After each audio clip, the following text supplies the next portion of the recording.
ಹುಲಿ ಕಾಟನ್ಪೇಟೆ ಸಿನಿಮಾ ಮಾಡಿ ಬ್ಯಾಂಗ್ಳೂರಿಗೆ ಬಂದು ಗರ್ಜನೆ ಮಾಡಿರೋದನ್ನ ನೀವು ನೋಡಿದ್ದೀರಾ? ನೋಡಿಲ್ಲ ಅಂದ್ರೆ ಹೋಗಿ ನೋಡ್ಕೊಂಡು ಬನ್ನಿ. ಸೂರ್ಯ ಮಗನಿಗೆ ಕಿಷ್ಟಂತ ಪಿಕ್ಚರ್ ಮಾಡ ಅವನು ದಂಡಿಸ್ಕೊಂಡು ಹೋದೆ ಇವಾಗ ಓದಿಕೊಂಡು ಅವನೆ ಸೂರ್ಯ ಮಗ ನಮ್ಮನ್ನ ಪೋತಾಗ ನನ್ನ ಅರ್ಥ ಕೇಳಿಸ್ಕೊಂಡು 15 ವರ್ಷ ಆಯ್ತು. ಎಷ್ಟು ಓದಿದ್ದೀರ ಅವ್ರಿಗೆ? ಸೂರ್ಯ ಮಗ ಅನ್ನಕ್ಕೆ ಕಾಸಿಲ್ವಾ, ದುಡ್ಡಿಗಿಲ್ವಾ? ಇವತ್ತಿಂದ ಇಷ್ಟ ಪಿಕ್ಚರ್ ಮಾಡಿ ನೋಡಿದ್ರಾ? ನನಗಂತೂ ಸಖತ್ ಖುಷಿ ಆಯಿತು, ಸಖತ್ ಎಂಟರ್ಟೈನ್ಮೆಂಟ್ ಅನ್ನಿಸ್ತು. ಆ ಸರ್ರು ಮಾತಾಡಿ ಸ್ಟಾರ್ಟ್ ಮಾಡಿದ್ರಿಂದ ಎಂಡು ಮಾಡೋವರೆಗೂ ಸಖತ್ ನಕ್ಬಿಟ್ಟಿದ್ದೀನಿ ಮಾತ್ರ.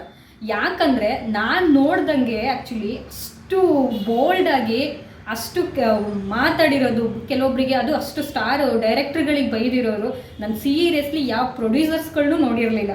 ಅಷ್ಟು ಮನಸ್ಸಿಗೆ ಹಚ್ಕೊಂಡು ಆ ಲೆವೆಲ್ಗೆ ಒಂದು ವೇದಿಕೆ ಮೇಲೆ ಅಷ್ಟೊಂದು ರೋಷದಿಂದ ಮಾತಾಡಿದ್ದಾರೆ ಅಂದರೆ ಆ ವ್ಯಕ್ತಿಗೆ ಎಷ್ಟು ಹರ್ಟ್ ಆಗಿರಬೇಕು, ಎಷ್ಟು ಲಾಸ್ ಆಗಿರಬೇಕು. ಪಾಪ ತುಂಬ ಫೀಲಿಂಗಲ್ಲಿ ತುಂಬ ಬೇಜಾರು ಮಾಡಿಕೊಂಡು ತುಂಬ ಮಾತಾಡಿದ್ದಾರೆ. ಕೆಲವೊಬ್ಬರು ಡೈರೆಕ್ಟರ್ಗಳು ಕೆಲವೊಬ್ಬರು ಪ್ರೊಡ್ಯೂಸರ್ಗಳಿಗೆ ಮೋಸ ಮಾಡೋದು ಅದು ಕಾಮನ್ ಆಗಿಬಿಟ್ಟಿದೆ.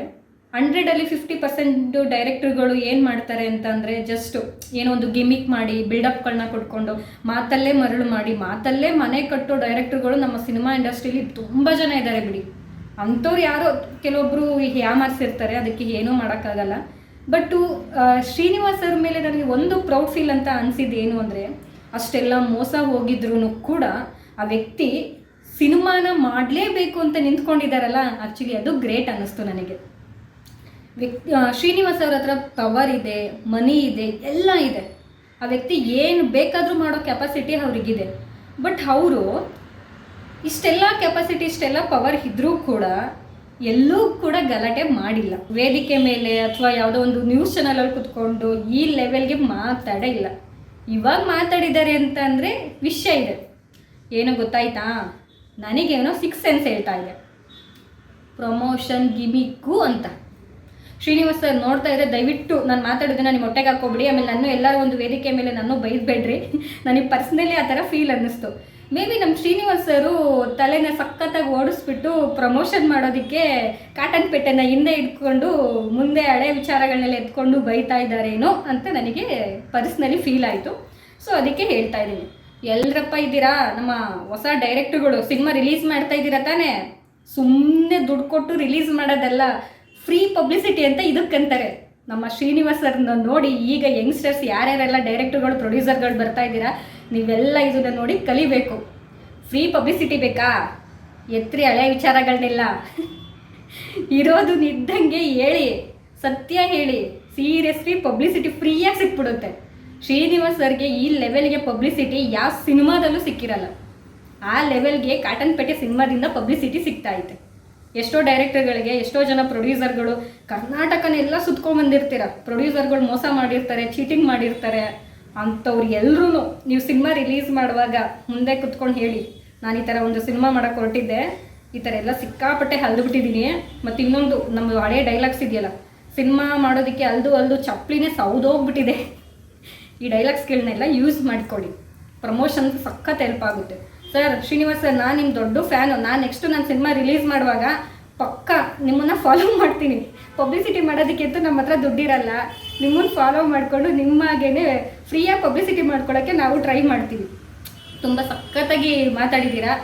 ಆಮೇಲೆ ಅವ್ರು ಯಾರ್ಯಾರಿಗೆ ಬೈದಿದ್ದಾರೋ ಅದಕ್ಕೂ ನನಗೂ ಸಂಬಂಧ ಇಲ್ಲ. ದಯವಿಟ್ಟು ಆಮೇಲೆ ನಮ್ಮ ಬಾಸಿಗೆ ಬೈದಿದ್ದಾರೆ, ನೀವೇದ್ರಿ ಅವ್ರನ್ನ ಹೊಗಳ್ತಿದ್ದೀರಾ, ಈ ಥರ ಎಲ್ಲ ದಯವಿಟ್ಟು ಕೆಳಗಡೆ ಯಾರೂ ಕಮೆಂಟ್ ಹಾಕೋಕ್ಕೆ ಹೋಗ್ಬೇಡಿ.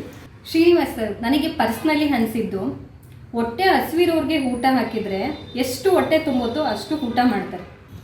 ಆಲ್ರೆಡಿ 5-6 ಸಿನಿಮಾ ಮಾಡಿ ಹೆಸರು ಮಾಡಿ ಒಳ್ಳೆ ಫೇಮ್ ಮಾಡಿಕೊಂಡು ಒಂದು ಒಳ್ಳೆ ಪೊಸಿಷನಲ್ಲಿ ಇರೋರಿಗೆ ನೀವು ಸಿನಿಮಾಗೆ ಅಮೌಂಟ್ ಹಾಕಿದರೆ ಮೇ ಬಿ ಸದ್ಯದ ಪರಿಸ್ಥಿತಿಲಿ ಅವ್ರು ಹೇಗಿರ್ತಾರೋ, ಎಷ್ಟು ಚೇಂಜಸ್ ಆಗಿರುತ್ತೋ, ಅವ್ರ ಬದಲಾವಣೆ ಏನೇನು ಆಗಿರುತ್ತೋ, ಹಳೆ ಪ್ರೊಡ್ಯೂಸರು ಇವ್ರಿಗೆ ಎಷ್ಟು ಮೋಸ ಮಾಡಿರ್ತಾರೋ ಯಾರಿಗೆ ಗೊತ್ತೋ. ಸೊ ನೀವು ಅವರಿಗೆ ಅಮಾಯಕ ಬಕ್ರ ಥರ ಸಿಕ್ಕಿರ್ತೀರೇನೋ. ಸೊ ನಿಮ್ಮನ್ನು ಮಿಸ್ಯೂಸ್ ಮಾಡ್ಕೊಂಡಿರ್ತಾರೆ, ಟಿಶ್ಯೂ ಥರ ಯೂಸ್ ಮಾಡ್ಕೊಂಡಿರ್ತಾರೆ. ನೀವು ಯಾಕೆ ಹೋಗಿ ಸುಮ್ಮನೆ ಎಷ್ಟು ಬೆಳೆದಿರೋ ಅಂಥವ್ರಿಗೇನೆ ಅವಕಾಶಗಳನ್ನ ಕೊಡ್ತೀರಾ? ಹೊಸಬ್ರು ಡೈರೆಕ್ಟರ್ಗಳಿದ್ದಾರೆ, ತುಂಬ ಜನ ಅವಕಾಶಕ್ಕೋಸ್ಕರ ಕಾಯ್ತಾ ಇದ್ದಾರೆ. ಪ್ರೊಡ್ಯೂಸರ್ಗಳ ಹತ್ರ, ಮನೆಗಳ ಹತ್ರ ಈಗಲೂ ಕೂಡ ಎಷ್ಟು ಡೈರೆಕ್ಟರ್ಗಳು 10-15 ವರ್ಷದಿಂದನೂ ಒಂದು 10-15 ಸಿನಿಮಾ 20 ಸಿನಿಮಾ ಅಸೋಸಿಯೇಟ್ ಆಗಿ ಡೈರೆಕ್ಟರ್ ಆಗಿ ಸಿನಿಮಾ ಮಾಡಿರೋ ಎಷ್ಟೋ ಡೈರೆಕ್ಟರ್ಗಳು ಹಲಿತಾ ಇರ್ತಾರೆ. ಅಂಥವ್ರಿಗೆ ಯಾಕೆ ನೀವು ಒಂದು ಅವಕಾಶ ಕೊಡಬಾರ್ದು?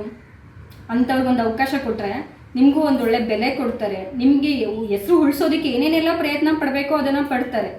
ನೀವು ಇವಾಗ ಒಂದು 5-6 ಕೋಟಿ ಸಿನಿಮಾ 5-6 ಕೋಟಿ ಅಮೌಂಟ್ ಹಾಕ್ತೀರಾ.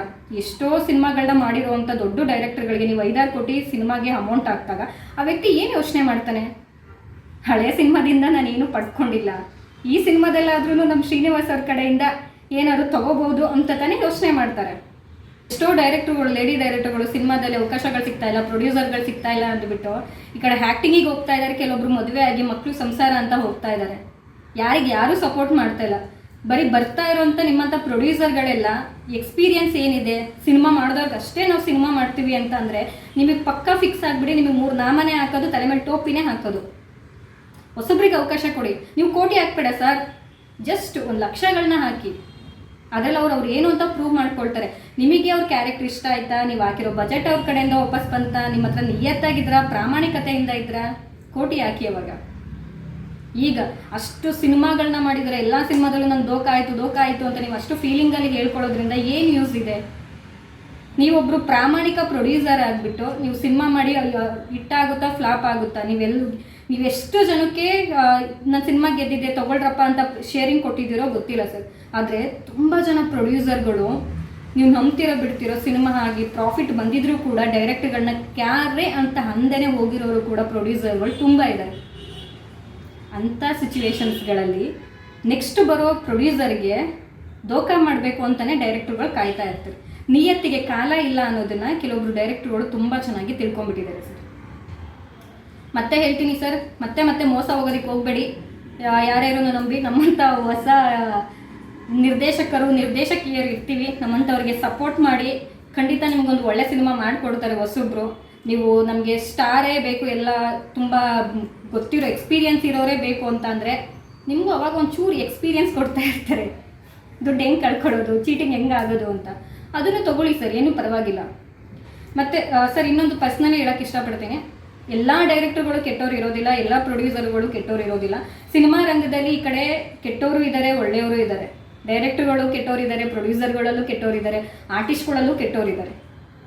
ಯಾರೂ ಒಳ್ಳೆಯವರಲ್ಲ, ಯಾರೂ ಸಾಚಗಳಿಲ್ಲ ಇಲ್ಲಿ ಸಿನಿಮಾ ಇಂಡಸ್ಟ್ರಿಯಲ್ಲಿ. ಯಾರೆಲ್ಲ ಈ ಚಾನಲ್ನ ನೋಡ್ತಾ ಇದ್ದೀರೋ, ವಿಡಿಯೋನ ನೋಡ್ತಾ ಇದ್ದೀರಾ, ಶ್ರೀನಿವಾಸರು ಆಡ್ಲಿ ತುಂಬ ಒಳ್ಳೆ ಮನುಷ್ಯ ಅಂತ ನನಗೆ ಪರ್ಸ್ನಲಿ ಅನಿಸಿದೆ. ತುಂಬ ಕಷ್ಟಪಟ್ಟು ತುಂಬ ದುಡ್ಡನ್ನ ಲಾಸ್ ಮಾಡ್ಕೊಂಡಿದ್ರು ಕೂಡ ಸಿನಿಮಾನ ಬಿಡಬಾರ್ದು, ಸಿನಿಮಾ ಇಂಡಸ್ಟ್ರಿಗೆ ತನ್ನ ಕಡೆಯಿಂದ ಏನಾದರೂ ಒಂದು ಕೊಡುಗೆನ ಕೊಡಬೇಕು ಅನ್ನೋ ಒಂದು ದಿಟ್ಟ ನಿರ್ಧಾರದಿಂದ ಕಾಟನ್ ಪೇಟೆ ಅಂತ ಒಂದು ಸಿನಿಮಾ ಮಾಡಿದ್ದಾರೆ.